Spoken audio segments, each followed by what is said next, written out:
अस्सलामुअलैकुम दोस्तों, मैं हूं असलम आलम और आप देख रहे हैं गल्फ़ एक्सपर्ट। दोस्तों, कतर रियाल का 2-3 दिनों से रेट ज़्यादा हो गया है, इसीलिए ये इन्फॉर्मेशन आप लोगों के साथ शेयर कर रहा हूं।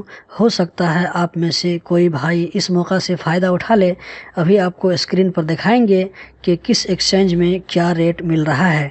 दोस्तों, ये रेट मैं इंटरनेट से लिया हूं। हो सकता है एक्सचेंज में 5 या 10 पैसा ऊपर नीचे हो सकता है, क्योंकि रेट ऊपर नीचे होता रहता है।